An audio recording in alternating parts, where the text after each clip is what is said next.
Hello friends, welcome back to my channel top study classes. दोस्तों, आज के इस वीडियो में जो देखने वाले हैं, बिहार एसएससी के जो एग्जाम हुआ था असिस्टेंट वाला, फील्ड असिस्टेंट वाला, उसके साइंस के सामान्य विज्ञान के जितने प्रश्न पूछे गए थे सभी को इस वीडियो में कवर करेंगे। तो दोस्तों, वीडियो के लास्ट तक बने रहिएगा और वीडियो अच्छा लगे तो फिर दोस्तों के साथ जरूर शेयर कीजिएगा।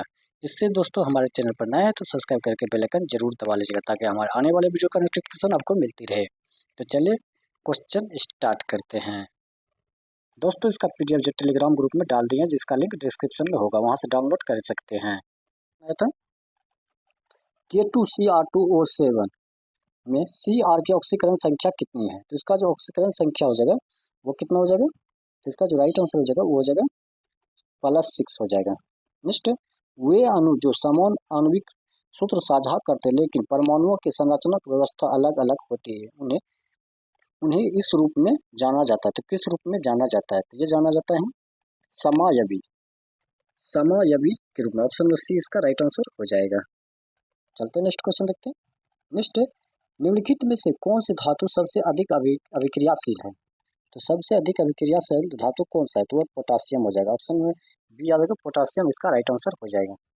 नेक्स्ट, बॉयल के नियम के अनुसार यदि आप किसी गैस का तापमान स्थिर रखते हैं और उसका आयतन कम करते हैं तो दाब पर क्या प्रभाव पड़ता है? तो दाब पर जो प्रभाव पड़ेगा यह बढ़ता है। याद रखिएगा, दाब क्या होता है? तो यह बढ़ता है। नेक्स्ट, रेडॉक्स अभिक्रिया में इलेक्ट्रॉन प्राप्त करने वाले पदार्थ को कहा जाता है। रेडॉक्स अभिक्रिया में इलेक्ट्रॉन को प्राप्त करने वाले पदार्थ को क्या कहा जाता है?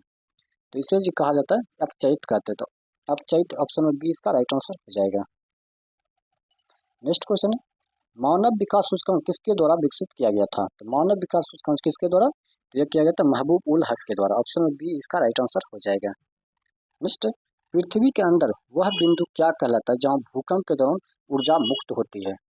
तो ऊर्जा जो मुक्त होती है उसे हाइपोसेंटर कहते हैं। ऑप्शन में बी आ जाएगा, हाइपोसेंटर कहा जाता है, उसे हाइपोसेंटर कहते हैं। नेक्स्ट क्वेश्चन चलते हैं।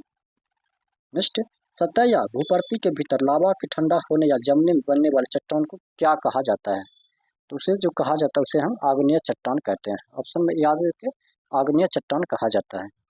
किसी ग्रह या तारे जैसे खगोलीय पिंड के गुरुत्वाकर्षण खिंचाव से मुक्त होने के लिए किसी वस्तु की न्यूनतम गति क्या कहलाती है? तो उसे हम पलायन वेग कहते हैं। ऑप्शन में याद रखिए, पलायन वेग कहा जाता है। चलते हैं नेक्स्ट क्वेश्चन देखते हैं। नेक्स्ट, समजातीय अंगों की उपस्थिति इंगित करता है। समजातीय अंगों की उपस्थिति इंगित करती है, तो किसको इंगित करती है? तो वो जगह अपसारी विकास को। ऑप्शन नंबर ए याद रखिए, अपसारी विकास को किया जाता है। नेक्स्ट क्वेश्चन है। नेक्स्ट है, हिमालयी नदी तंत्र के संबंध में गलत युग्म की पहचान कीजिए। हिमालयी नदी तंत्र के संबंध में गलत युग्म को पहचान करना, इसमें गलत कौन सा हो जाएगा?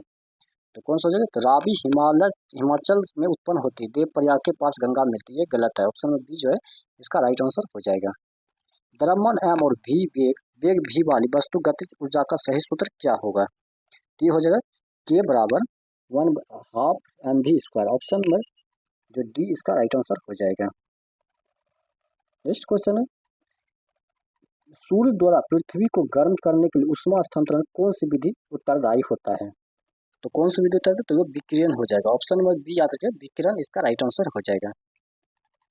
नेक्स्ट है, पृथ्वी के वायुमंडल की किस परत में ओजोन परत है जो सूर्य के हानिकारक पराबैंगनी विकिरण के अधिकांश भाग अवशोषित करती है? तो कौन सा भाग अवशोषित करती है? तो समताप मंडल हो जाएगा। ऑप्शन में बी याद रखिए, समताप मंडल इसका राइट आंसर हो जाएगा। चलते हैं नेक्स्ट क्वेश्चन देखते हैं। नेक्स्ट क्वेश्चन हो जाएगा, वह कौन सी परिघटना जिसमें प्रकाश एक माध्यम से दूसरे माध्यम में जैसे हवा में पानी जाते समय मुड़ जाता है? तो यह जो मुड़ जाता है वह कौन सी है? तो वह अपवर्तन है, अपवर्तन कहलाता है। ऑप्शन में ए इसका राइट आंसर हो जाएगा। नेक्स्ट, किसी वस्तु को अपनी गति की अवस्था में परिवर्तन के विरोध करने की प्रवृत्ति को क्या कहते हैं? तो उसे हम जड़त्व कहते हैं। ऑप्शन में बी आगे, सॉरी, जड़त्व कहते हैं। ऑप्शन में सी इसका राइट आंसर हो जाएगा, जड़त्व इसका राइट आंसर हो जाएगा। नेक्स्ट, एक छोटे आयाम वाले सरल लोलक के लिए उसका आवर्तकाल एक पूर्ण दोलन के समय मुख्य इसके द्वारा निर्धारित होता है। तो किसके द्वारा निर्धारित होता है? तो ये हो जाएगा, इसका जो राइट आंसर हो जाएगा वो हो जाएगा लंबाई। ऑप्शन में सी इसका राइट आंसर हो जाएगा, लंबाई इसका राइट आंसर हो जाएगा। नेक्स्ट क्वेश्चन है, लेंज का नियम जो प्रेरित विद्युत धारा की दिशा को वर्णन करता है, निम्नलिखित में से संरक्षण के नियम का प्रत्यक्ष परिणाम है। तो ये जो इसका जो राइट आंसर हो जाएगा वो हो जाएगा ऊर्जा का। ऑप्शन में सी इसका राइट आंसर ऊर्जा का। नेक्स्ट है प्रकाश विद्युत प्रभाव। प्रकाश की कण सदृश प्राकृतिक को दर्शाता है। यह किसी पदार्थ में इलेक्ट्रॉन को उत्सर्जन का वर्णन करता है जब इसे इनसे टकराता है। जब इनसे जो टकराता है वह उच्च उच्च आवृत्ति विद्युत चुंबकीय विकिरण। ऑप्शन में बी जो इसका राइट आंसर हो जाएगा। नेक्स्ट क्वेश्चन चलते हैं। नेक्स्ट है आनुवांशिकी में जीन के वैकल्पिक रूप के लिए क्या शब्द है। आनुवांशिक में जीन के लिए वैकल्पिक रूप में क्या शब्द है। तो इसका जो राइट आंसर हो जाएगा वो हो जाएगा एलील।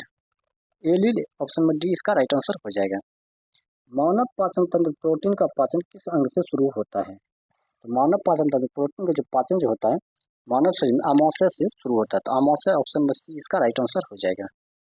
नेक्स्ट मस्तिष्क का वह भाग जो मुद्रा और संतुलन बनाए रखने के लिए जिम्मेदार होता है। मस्तिष्क का वह भाग जो मुद्रा और संतुलन बनाए रखने के लिए जिम्मेदार होता है वह होता है अनुमस्तिष्क। अनुमस्तिष्क होता है। ऑप्शन में ए इसका राइट आंसर हो जाएगा अनुमस्तिष्क।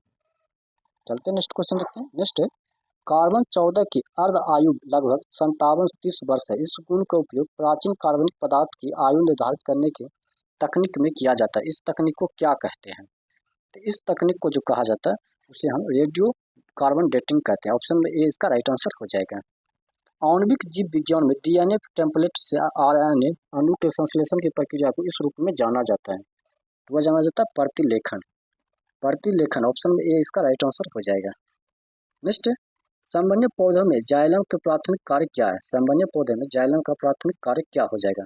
तो जो जड़ों से पत्तियों तक जल को घुले हुए खनिज का परिवहन करना। यह भी क्वेश्चन पूछा गया था बीपीएससी में, देख सकते हैं।